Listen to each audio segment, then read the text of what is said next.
শাহরু রমাদান আল্লাযী উনজিলা ফীহিল কুরআন হুদাল লিন-নাসি ওয়া বায়িনাতিন মিনাল হুদা ওয়াল ফুরকান ফামান শাহিদা মিনকুমুশ শাহর ফালইয়াসুম।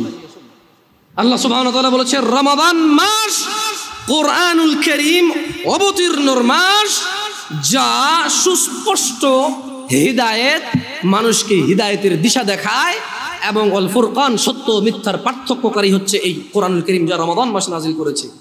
ফামান শাহিদা মিনকুম, আল্লাহর আদেশ হচ্ছে তোমাদের মধ্যে যেই ব্যক্তি রমাদান মাস পাবে, মানে তুমি বেঁচে আসো আর রমাদান মাস আসছে, ফালইয়াসুম, সে সিয়াম পালন করবে।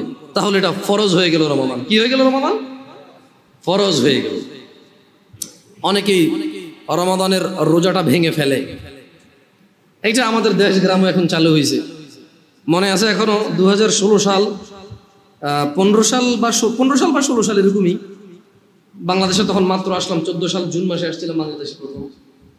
তো এই মসজিদের একজন খাদেম, এই জামিয়া আল আকসার খাদেম বলতে পারি, আল্লাহ কবুল করুক আমাদের সবাইকে, যারা আমরা সালাত আদায় করতে আসি এবং যারা ব্যবস্থা করে দিয়েছে এখানে, সবাইকে আল্লাহ কবুল করুক। তো আবু আলী বলি, আমি সেলিম ভাই বলি। তো উনি আমাকে বললো, জামশেদ ভাই আমি আসতেছি বাংলাদেশে, আপনি আসেন, আমাকে রিসিভ করবেন। তা আমি তখন অত ভালো বুঝি না, পরিচিত একজন ছিল চালক, ওনাকে নিয়ে গেলাম। তো এয়ারপোর্ট যাচ্ছিলাম, ওই যে ঢাকা স্টাফ কোয়ার্টার রোড দিয়ে ঢুকলো, বনশ্রী হয়ে যাবে। তখন আমি এগুলোর নাম জানতাম না, এখন জানি টুকটাক।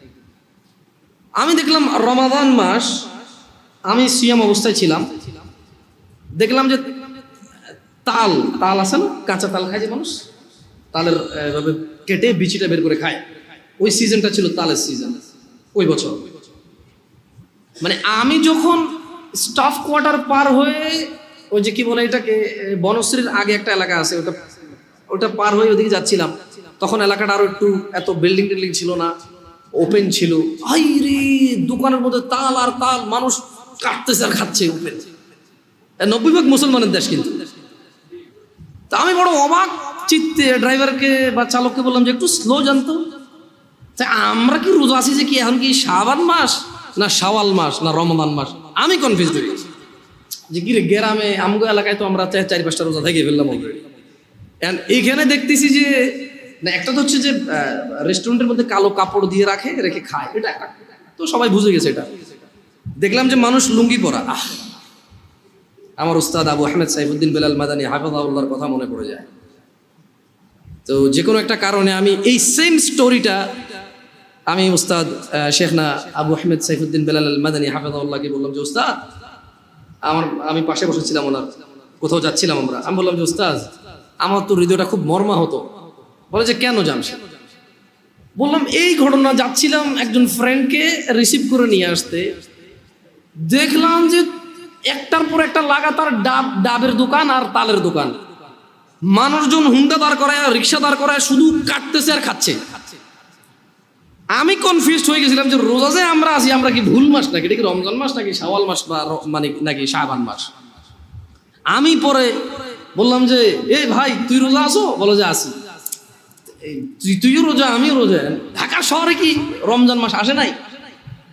বলে যে না ভাই, ঢাকা শহরের মানুষও রোজা থাকে, কিন্তু এখানে বেশিরভাগই মানে কর্মজীবী পরিশ্রমিক মানুষরা এই এলাকায় সব জায়গায় এরকম থাকে। তখন আমি বললাম, যখন আমি আবু আহমেদ সাইফুদ্দিন বেলাল মাদানী হাফিজাহুল্লাহকে কথাটা বললাম, মনোযোগ দিয়ে শুনবেন, তিনি 4টা কথা বলেছে। কয়টা কথা বলেছে? বেতাগার মানুষকে এই উদাহরণটা দিচ্ছি, ওই যে আগে বলেছি আলাদা একটা ভালোবাসা আছে।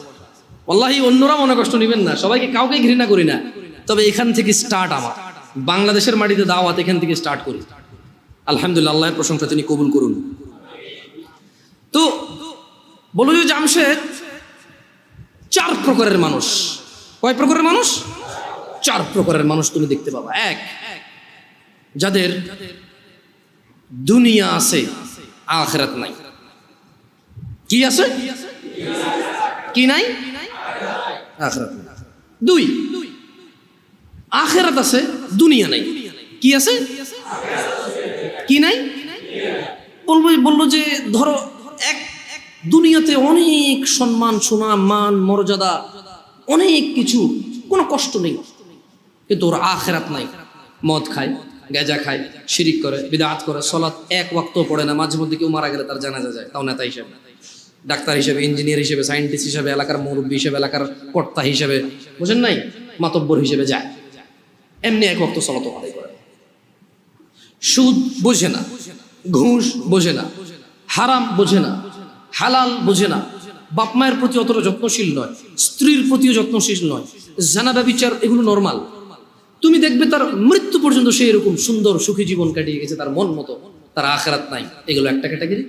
দুই, আখিরাত আছে, মরলেই আল্লাহ ওকে সুখ আর সুখ দিবে, ওকে আল্লাহ জান্নাতের বিছানা বিছিয়ে দিবে, জান্নাতের চাদর পরিয়ে দিবে আল্লাহ ওকে।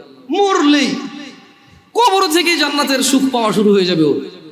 ও মরে গেলে আল্লাহ সুবহানাহু ওয়া তাআলা ওর আবার রূহ দিবে, ফেরেশতারা প্রশ্ন করবে, ও জিতবে, উপরের থেকে শব্দ আসবে, ফাফরিশু ফিল জান্নাহ, একে জান্নাতের বিছানা বিছিয়ে দাও, ও জান্নাতের চাদর একে দিয়ে দাও। এ সুখ আর সুখ, সুবহানাল্লাহ। কিন্তু দুনিয়া দেখবা জীর্ণ শীর্ণ অবস্থা, কেউ ইজ্জত করে না, কোন মানুষ 5 আনার দাম দেয় না, কোন মানুষ তার পরোয়া করে না, অভাব, অনটন, অসুস্থতা, দরিদ্রতা, যেদিকে যায় শুধু শুকিয়ে যায়, শুকিয়ে যায়, শুকিয়ে যায়। কিন্তু ওর আখিরাত আছে। কি আছে? তাহলে কয়টা ক্যাটাগরি গেল? 1, দুনিয়া আছে, আখিরাত। 2, দুনিয়া নাই, আখিরাত। 3, একটা ক্যাটাগরি আছে যাদের দুনিয়াও আছে, আখিরাতও আছে। সুবহানাল্লাহ। এরা দুনিয়া তো বেশ সুখের জীবন যাপন করে আল্লাহর সন্তুষ্টির সাথে। এদের যখন অসুখ হয় এরা সবুর করে, প্যানিক হয়ে যায় না, হতাশা হয় না। কোনো আসমানও যদি ভেঙে পড়ে এদের হৃদয়ে একটা প্রশান্তি আছে যে আলহামদুলিল্লাহ, এটা ভাঙলে আমার কি আছে, এটা কি আমার নাই, যার আসমান সেই ভাঙছে, আমার কি। যাদের ছেলে একটা মারা গেল, একবারে যুবক, ডাক্তারি পাশ করছে, এই সরকারি চাকরি পেয়ে যেত 2 লাখ টাকা বেতনের, মরে গেছে, এবার যে আলহামদুলিল্লাহ, এটা কি আমার নাই, আমি তো খালি মানে আমার পিঠের পাঁজর থেকে 1 ফোঁটা পানি বের হয়ে জন্ম আল্লাহকে পৃথিবীতে পাঠাইছে। হ্যাঁ, আমার বৃদ্ধকালে হাতিয়ার হতে পারত, ও তো হয়তো বাপ হওয়ার আগে মরে গেল, আমি তো বাপ, আলহামদুলিল্লাহ, খুশি থাকে। দুনিয়া তো মানুষ ইজ্জত করে, সম্মান করে, মানে কোন রকম দুনিয়া এবং আখিরাত কি এদের আছে। কয়টা ক্যাটাগরি হলো? সবচাইতে পরের ক্যাটাগরিটা নিয়ে এমনি আমাকে বললো, জামশেদ তুমি যে ঘটনা আমাকে শোনালে এটার সাথে এই লাস্টের ক্যাটাগরিটা মেলে, যার দুনিয়াও নাই, দুনিয়াও নাই। এরা কারা? মুসলমান, বাপের নাম আব্দুল্লাহ, বাপের নাম আব্দুর রহমান, বাপের নাম মুহাম্মদ আহমেদ, বাপের নাম ইব্রাহিম, ইসমাইল, ইসহাক, ইয়াকুব। এর দুনিয়াও নাই, আখিরাতও নাই।